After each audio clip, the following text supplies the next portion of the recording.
Welcome to The Explainer. Today, we're going to dive deep into something that's, well, fundamental to who we are. We're talking about memory. So, have you ever wondered about that? How does some fleeting thought, some tiny moment, become a memory you carry for your entire life? Today, we're going to take a trip right into your own mind and see how this incredible and sometimes really fragile process actually works. All right, so where does a memory even start? You might think it's just one thing, right? A single event. But nope, it's actually a journey. A piece of information has to pass through 4 really distinct stages to earn its spot in your brain. And this is the exact path every single memory has to take. It starts as just this raw sensory input, then it becomes a little mental sticky note.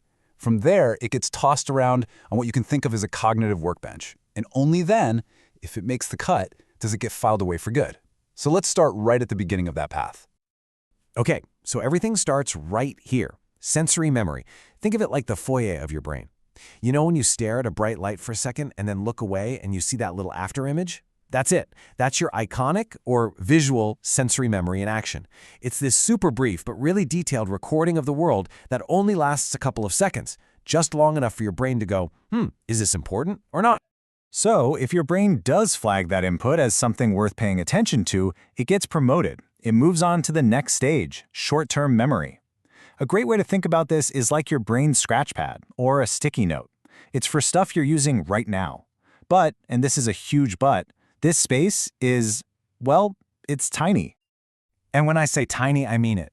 Get this, most of us can only juggle about 5 to 9 pieces of information in our heads at any given time. This is that famous 7 plus or minus 2 rule you might have heard of.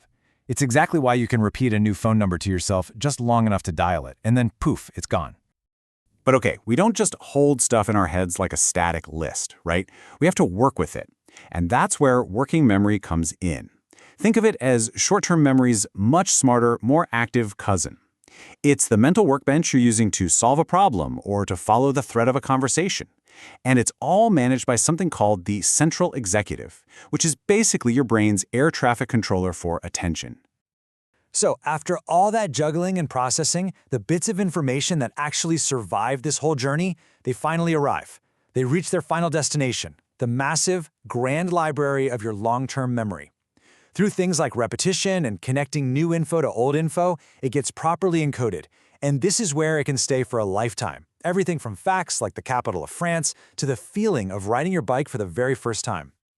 Okay, so we've just built a memory, from a fleeting sensation all the way to a permanent file. Pretty amazing. But this whole intricate system, it's also incredibly fragile. So now let's flip the coin and see what happens when that journey gets broken. When we talk about amnesia or memory loss, it usually breaks down into 2 main types. You've got retrograde amnesia.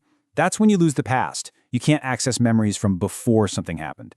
But then there's anterograde amnesia, which is, in a way, even more devastating. That's when you can't create a future in your memory. You can't form new long-term memories, which basically traps you in the present.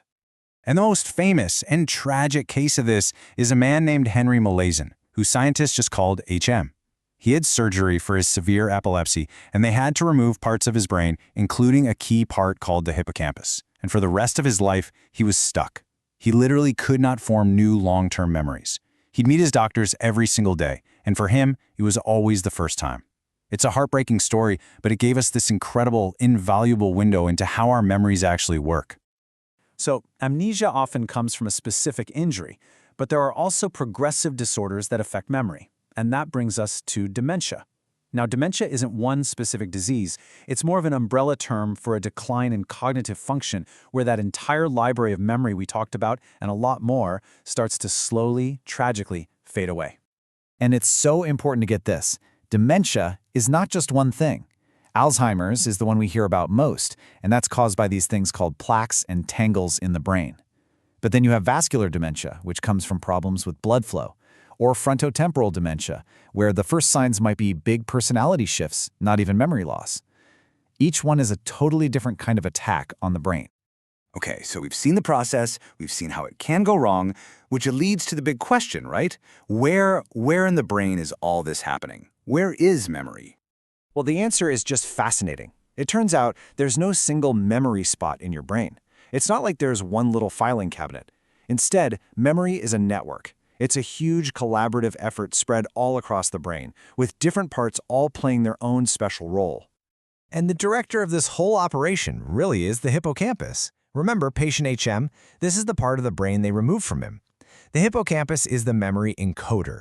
It grabs new experiences, new facts, and starts the whole process of getting them ready for long-term storage. You can think of it as the starting line for any new conscious memory. Working right alongside it is the amygdala. I love this analogy. Think of the amygdala as your brain's emotional highlighter. It goes through your experiences and tags them with emotion. And that's why you remember those big moments, moments of pure joy or intense fear, with such incredible, vivid detail. The emotion literally makes the memory stickier, makes it harder to forget. But of course, not all memory is about facts and events, right? What about things you just do, like riding a bike or typing on a keyboard without even thinking about where your fingers are going? Well, that's called procedural memory, and it's handled by a completely different team, the cerebellum and the basal ganglia. They're the brain's skill and habit center. And finally, once the hippocampus has done its encoding and the amygdala has highlighted the emotion, that memory gets sent off to its permanent home, the neocortex. This huge outer layer of your brain is the final archive. The visual parts of a memory get stored in your visual cortex, the sounds in your auditory cortex. It's all distributed across the brain to create that rich, complex tapestry that is your life. Which really brings us to this final, pretty profound thought. This whole journey of memory, it's really the journey of us. It's the system that lets us learn, lets us grow, that literally builds our identity over time. So understanding how it works and just how fragile it can be really gets to the very core of what it means to be human.